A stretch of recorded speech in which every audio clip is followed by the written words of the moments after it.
I have been avoiding making this video all day. So here I am, day 25 out of 30. I really want to wrap up these videos and be done, but I made a commitment to myself. I'm going to finish, but I'm just letting you know that if these get really short, it's because I'm like, I think I've shared all I need to share right now. So, day 25 out of 30. Hopefully that was just frozen on my end, but if not, that was a really funny face I froze on. I am playing catch up still, a whole week later. Catch up sorta and like on track with our schedule. But this week, my new kind of schedule I made thanks to ChatGPT and just trying to like streamline and batch things. Week two in my schedule is called client care and content creation.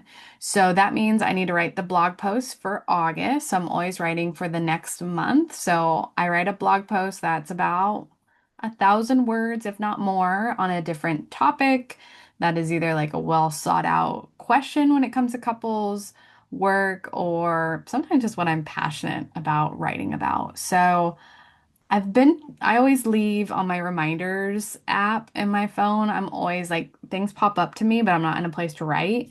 So I typically will check there if I don't have a natural like calling of what I want to write about for that month. And then I have some research I've done of what people are looking for. And I don't know what I'm going to lean towards yet this month, but this week, that is a focus of writing that blog post. And with that blog post, I always do a YouTube video that goes with it. So whether it's me sharing like a real life experience of mine with that topic or just breaking that topic down more, because some people are audio learners, some people are, I guess it would be visual, the reader learners. I don't know what the technical term is. So I write the blog post, I put it in my website, I make sure it's got SEO optimized on it, I do the YouTube video. My virtual assistant helps break that into a content shared on social media from that. And that's kind of a big focus for this week. I'm also focusing on completing an RTM training, the model that I'm trained in, kind of keeping my brain online for what I'm doing with clients and just continuing to advance my learning. And then I'll need to update kind of the social media plan for August. I've gone through and made sure everything's scheduled for July since I was running behind.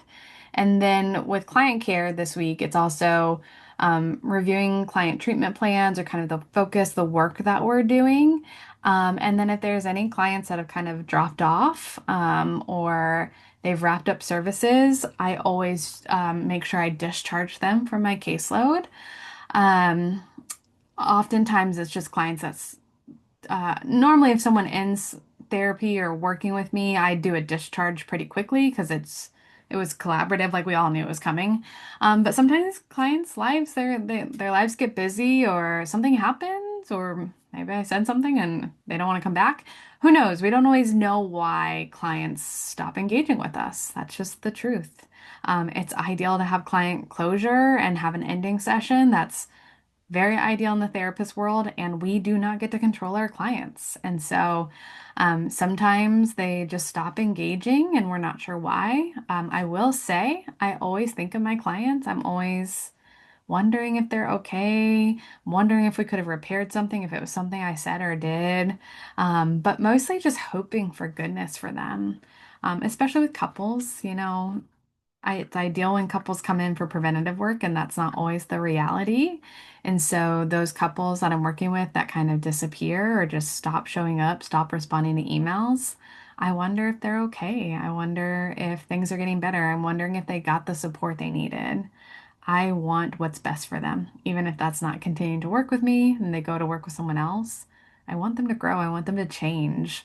And I think pretty fondly about all my clients I've worked with. There are lots that stay with me, and I wonder what's going on. And it's kind of the downfall of being a therapist is we don't always know where people go or end up. Or a lot of my career started working with children and adolescents, and there's so many that I just wonder like, what are you doing with your life now? Like you were this little person when I knew you, and most likely you're heading into adulthood at this point or starting your own family or whatever it is. Like I'd love to know what's going on. And occasionally clients will follow up. I think that's one of my favorite things is the clients who are like, "Hey, you haven't seen me in years, but I just want to give you an update on my life." And I'm like, I love hearing that.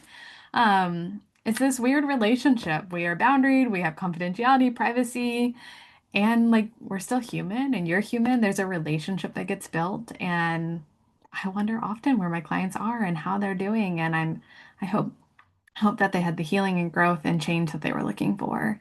So fun little behind the scenes being therapists and how we therapists feel. I know I'm not alone in that. And that's the focus this week. So we'll see what comes tomorrow as we do this client care and content creation week. All right, see you then.